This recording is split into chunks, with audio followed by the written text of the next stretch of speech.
কিস্তি তুলে হলেও আপনাকে কুরবানি দিতে হবে। এখন বলবেন কিস্তি তুলে কুরবানি দিতে হবে মানে? আচ্ছা, কিস্তি তুলে যদি আপনার মেয়ের বিয়ে দিতে পারেন, কুরবানি দিতে পারবেন না? আমার কথা বুঝতে পারছেন না? কিস্তি তুলে যদি আপনি 5 তলা বাড়ি করতে পারেন, তো কিস্তি তুলে আপনি একটা গরু কিনতে পারবেন না? ও কিস্তি তোলার সময়, বাড়ি করার সময় কিস্তি হালাল থাকে, আর কুরবানি দেওয়ার সময় কিস্তি কি হয়ে যায়? ভাই এদিকে কথা বলেন। কিস্তি যখন 5 তলা বাড়ি বানাবো, 10 লাখ টাকা কিস্তি তুলি, ব্যাংক থেকে নিয়ে আসি, তখন ওই টাকাটা হালাল থাকে, আর কুরবানি দেওয়ার সময় কিস্তিটা কি হয়ে যায়? হারাম হয়ে যায়। আমাদের নলেজ অনেক সুন্দর আছে, অনেক সুন্দর আছে, আমাদের মেন্টালি অনেক সুন্দর। আমরা কিস্তি তোলার সময় ভাবি কি এটা হালাল, 10 তলা বাড়ি করবো, হুজুরের কাছ থেকে ফোন করে, হুজুর টাকা তো কিছু শর্টে যাচ্ছে, টাকা আছে আমার ব্যাংকে, তবুও যদি টাকাটা না উঠাই সরকার তো আমাকে ধরে ফেলবে, এত টাকা কোথায় পেলা? তো এই লোনের উপরে টাকাটা না নিলে তো হয় না।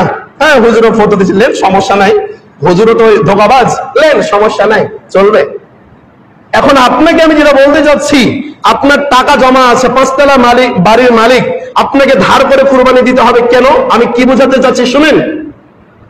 আপনি টাকা পয়সার মালিক, আপনার ব্যাংকে 5 লাখ টাকা এখনো দেনা আছে, প্রতি মাসে আপনি কিস্তি দিচ্ছেন, কিন্তু আপনি 2-3 তলার মালিক, আপনার টাকা পয়সা আলহামদুলিল্লাহ যথেষ্ট পরিমাণ টাকা পয়সা আছে, আপনি একটা সময় ওই 5 লাখ টাকা আপনি শোধ করে দিতে পারবেন, এই অর্থ আপনার কাছে আছে। কিন্তু এই কুরবানির সময় আপনার কাছে টাকা নাই। কি নাই? টাকা নাই। আপনার নিজের ভাইয়ের কাছ থেকে হলেও, আপনার প্রতিবেশীর কাছ থেকে হলেও, যার কাছ থেকে হলো, ধার করে হলো আপনাকে কুরবানি দিতে হবে। কুরবানি আপনাকে দিতে হবে, কুরবানি মাপ নাই আপনার। আপনি বলবেন এটা কি ফরজ বিধান? না, এটা ফরজ বিধান না, তবে এটা আল্লাহর একটা হুকুম। আপনি মানবেন না কেন? আমার প্রশ্ন, আপনি মানবেন না কেন? হুজুর এখানে বলেছেন যদি আপনাদের কিস্তির টাকা দিয়ে সব চলে, তাহলে কোরবানি কেন এখন হবে না?